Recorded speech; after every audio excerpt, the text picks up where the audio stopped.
let's go. Right. So I'm going to ask you something that I guess all the journalists must have asked you before, like with Jazz Age, which is an instrumental album. You're not singing in it. Why did you want specifically to do an instrumental album? Well, I'd wanted to do an instrumental album for a long time, just to put the spotlight on the songs, the songwriting side of my career, rather than me, the singer. And originally, I thought I'd do it with more strings, like more of an orchestral piece, but I decided to do it in the style of the 20s jazz, and it's worked very well. It's been a very interesting project for me as a director and producer of the record, and I'm quite comfortable being in the studio rather than being in by the microphone and the spotlight. How do the people in the record company or your manager react when you told them that I want to do an album with well, they thought it was a bit strange, but it's been so well received, the record. It's yeah, I'm very happy with the reaction we've got everywhere. I think that with the record industry, changing so much over the past few years, that record companies are much more intrigued by different kinds of project now, more than they used to be. So anything that's a bit left field is considered more acceptable nowadays, which is quite good. But they didn't have any kind of reaction. Oh, you're crazy! It's. Yes, but they went along with it, and now they're very happy. So good. What about Jazz Age? What is actually Jazz Age? Well, it's 1920s, and is the period, and I think it was Scott Fitzgerald actually who kind of used that term originally. And after the war, there was a kind of there was a lot of kind of celebration. It was a very hedonistic time, and especially in New York, Berlin, and Paris. They're the three kind of cities that I think of when I think of that period and exciting things happening. But especially in New York, because that's where the kind of music was being generated from.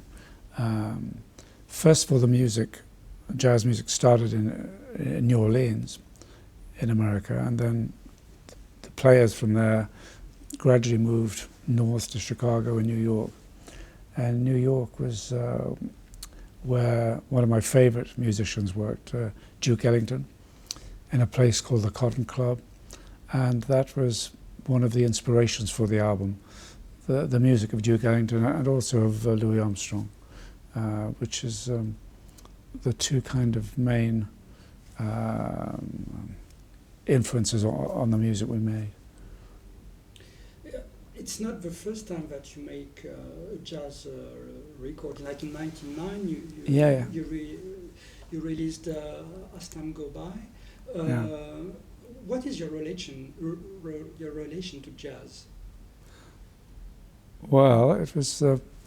Why don't you sit over there? Because it's too much. Yeah, it's a bit distracting. I can put this behind you for a second. I'm sorry. I didn't realise how much done that was my job. Oh, I see. Yes. Sure. Shall I go down here? Anyway, yeah. The ask better.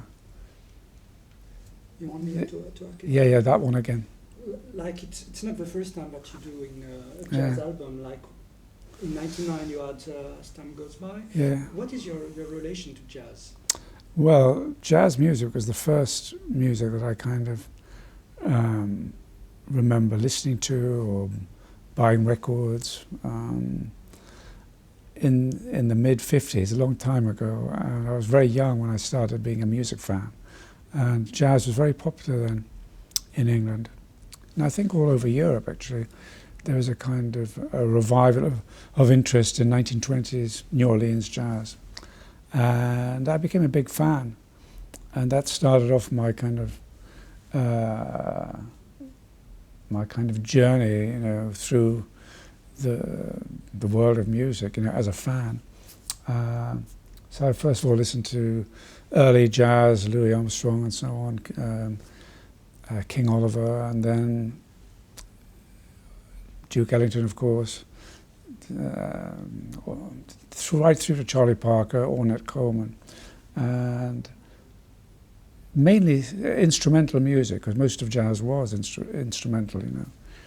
So that's why it seems kind of normal for me now to make an instrumental record, where I think most people tend to be more interested in vocal performances, you know. Most records that you hear on the radio are sung, I mean virtually all of them. But I'm very happy listening to instrumental music. It's very good music to have in the background when you're kind of getting on with your life and talking to people. So it doesn't have to be something that you have to be totally focused on all the time.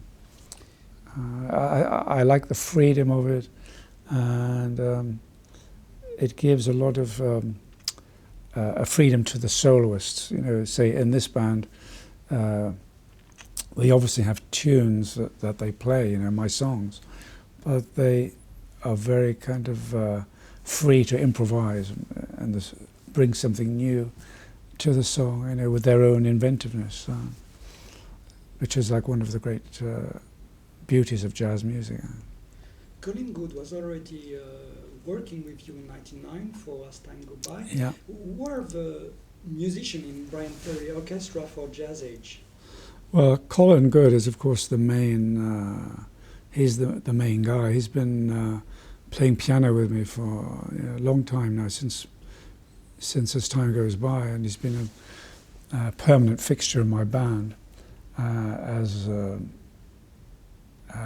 MD, as the music director, and he's a great piano player, especially in the kind of 30s period. There's a guy I like very much from the 30s called Teddy Wilson, who played with Billie Holiday, and Colin is very comfortable in that kind of style of playing. But also in the earlier 20s stuff, he's good too. So he was the he was the co-arranger with me. I mean, he was the principal arranger, really, of all of these tracks. And he did some great arrangements on As Time Goes By as well. He helped me find the musicians also who played on both albums, and a lot of them are the same people.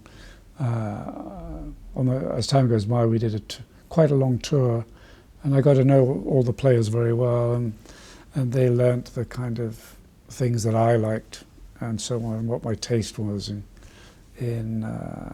soloing and so on. And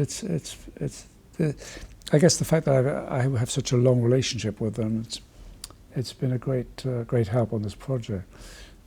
The one or two new players, the principal clarinetist Richard is terrific, and he's brought a lot of energy to this project.